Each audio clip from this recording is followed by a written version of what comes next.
राधे राधे। हरे कृष्णा। कैसे हो आप सभी लोग? आशा करती हूँ आप सभी परम मंगल में होगे, स्वस्थ होगे, अच्छे होगे। सबसे पहले आप सभी को कार्तिक पूर्णमासी की अनंत और अनंत शुभकामनाएं। साल की सबसे बड़ी पूर्णमासी है। वैसे ही कार्तिक का महीना साल का सबसे बड़ा महीना बोलते हैं, क्योंकि कार्तिक के महीने में जितना हो सके पूजा पाठ करने का बहुत अनंत गुना फलों की प्राप्ति होती है। वैसे तो सारे ही महीने भगवान श्री हरि विष्णु को बहुत ज्यादा प्रिय है, लेकिन अगर मैं कार्तिक महीने की बात करूं तो कार्तिक का महीना भगवान श्री हरि विष्णु को बहुत ज्यादा प्रिय है, क्योंकि ये महीना श्रीमती राधा रानी द्वारा रचित है। इस महीने का जो निर्माण किया है वो श्रीमती राधा रानी ने किया है, इसलिए कार्तिक का महीना बहुत अच्छा है। कार्तिक में स्नान, कार्तिक में दीपदान, तुलसी पूजा, कार्तिक में कथा सुनना, तुलसी परिक्रमा, तुलसी विवाह, देव उत्थान, एकादशी, बहुत सारी चीजें आई हैं। लेकिन अब आने वाली है कार्तिक की पूर्णमासी। आने के वाली है, बस आ ही गई है। पूरे महीने कुछ नहीं किया तो प्लीज कार्तिक की जो पूर्णमासी है, जो बड़े भाग्य से आपको प्राप्त होती है, इसको ऐसे ही व्यर्थ मत गवाइए।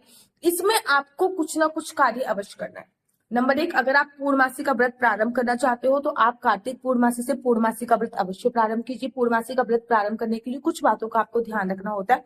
पूर्णमासी का व्रत प्रारंभ करने के लिए सबसे पहले संकल्प लेना होता है कि मैं 31 या 33 पूर्णमासी का व्रत रखूंगी। मतलब 3 साल तक पूर्णमासी के व्रत रखे जाते हैं। अगर हम 3 साल तक पूर्णमासी का व्रत रखते हैं ना, तो 33 व्रत की संख्या में लगभग आता है। तो आपको ये बोलना है मैं 3 साल तक नॉन स्टॉप पूर्णमासी का व्रत रखूंगी। एक आधी व्रत छूट जाता है, कोई परेशानी नहीं होती।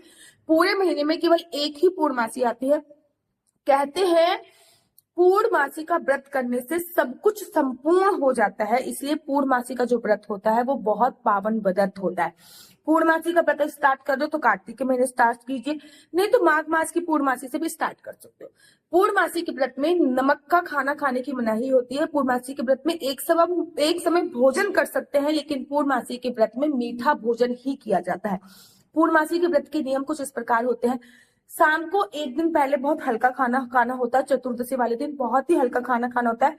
चतुर्दशी वाले दिन पृथ्वी शयन करना होता है। पूर्णमासी वाले दिन सुबह सुबह ब्रह्म मुहूर्त में उठना होता है। पानी में कुछ ना कुछ डाल के स्नान कीजिए। देखिए, पूरे महीने अगर आपने कार्तिक स्नान नहीं करा, पंचभीकु व्रत भी नहीं किया, तो एटलीस्ट पूर्णमासी वाले दिन तो कम से कम कार्तिक स्नान कर लीजिए। सुबह सुबह पानी में गंगा जल डाल के नहाइए और पूरे शरीर में आप लोगों को तिल का उपटन लगा के स्नान करना है, या फिर आंवले का उपटन लगा के, आंवले का चूर्ण लगा के स्नान करना होता है।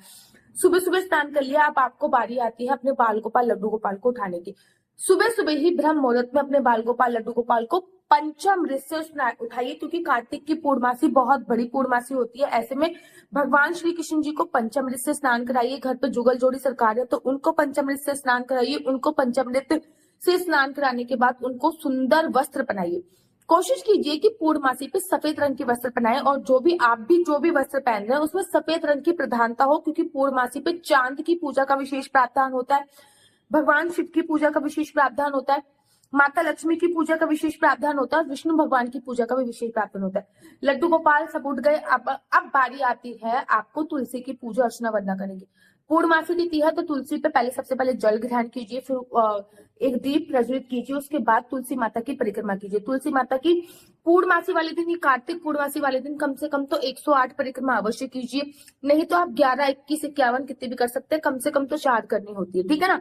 उसके बाद वहीं पे बैठकर कार्तिक पूर्णमासी की कथा सुनिए, या फिर सत्यनारायण की जो लोग कथा सुनते हैं पूर्णमासी पे, हर पूर्णमासी पे, वो सत्यनारायण की कथा अवश्य और अवश्य तुलसी मैया के पास बैठकर ही सुनिए। पूरे दिन किसी की निंदा चुगली इत्यादि नहीं करनी होती है। अगर सत्यनारायण की कथा करानी है तो इसी दिन सत्यनारायण की कथा कराइए। आप लोग इस दिन सत्यनारायण की कथा कराना बहुत शुभ होता है। कार्तिक की जो पूर्णमासी होती है उस पर दहलीज पूजन अवश्य कीजिए। एक छोटा सा लोटा ले लीजिए, उसमें थोड़ी सी हल्दी डाल लीजिए, एक कपड़ा उसमें भिगोइए और इससे अपने दहलीज को अच्छी तरीके से पोंछ दीजिए। नहीं कर सकते तो अपने हाथ की, मान लीजिए ये मेरी दहलीज है, इस पे अपने हाथ के हल्दी वाले छाप में जरूर लगाइए, क्योंकि पूर्णमासी का कनेक्शन ना कहीं माता लक्ष्मी से संबंधित भी होता है।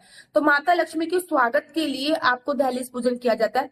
हर पूर्णमासी से घर के बाहर स्वास्तिक अवश्य बनाइए, हल्दी का, रोली का, कुमकुम का, और थोड़ा सा उसमें केसर और चावल को पीस कर एक पेस्ट बना लीजिए। उससे स्वास्तिक बनाने की बहुत बड़ी मेहनत है। अगर उससे स्वास्तिक नहीं बना सकते तो सिंपली हल्दी का स्वास्तिक बनाइए और दहलीज पे भी एक दीप प्रज्वलित कर दीजिए।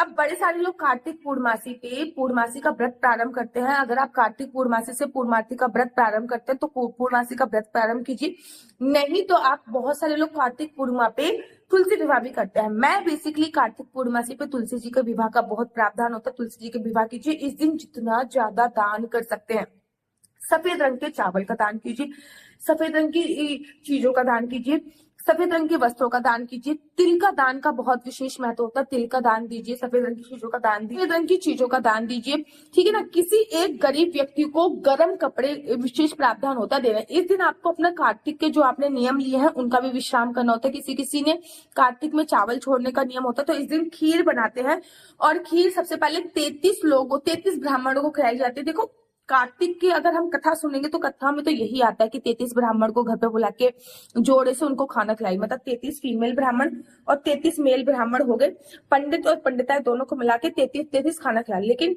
कलयुग में इतना संभव नहीं है।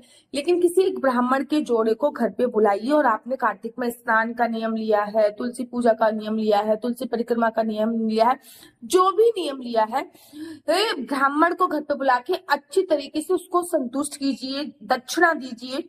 कम से कम एक को, वैसे तो 33 का नियम है लेकिन 5 बुला सकते हो तो और भी अच्छी बात है, 5 नहीं बुला सकते तो कम से कम एक तो अवश्य बुलाइए।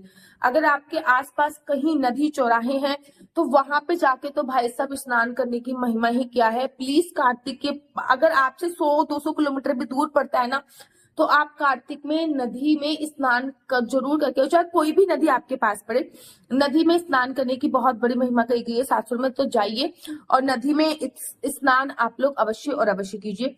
एक बात का आप लोगों को विशेष तौर पे ध्यान देना है, किसी एक ब्राह्मण को खिलाकर ही आप कार्तिक के जो नियम है उसका विश्राम कर सकते हो। अगर आपने कार्तिक में चप्पल ना पहनने का नियम लिया था तो कार्तिक वाले दिन, कार्तिक पूर्णिमा वाले दिन खड़ऊ दान करके चप्पल पहनिए। चावल ना खाने का नियम लिया था तो खीर को कुछ लोगों को खिला के खीर खाइए।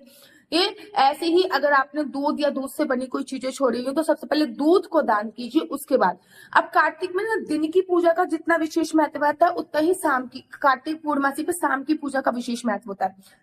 कार्तिक पूर्णमासी को देव दिवाली के नाम से भी संबोधित किया जाता है। कहते हैं इस दिन देवता पृथ्वी लोक पर आते हैं और देवता पृथ्वी लोक पे आके दिवाली सेलिब्रेट करते हैं। तो कार्तिक पूर्णमासी पे कम से कम 15 दीपक अवश्य जलाइए।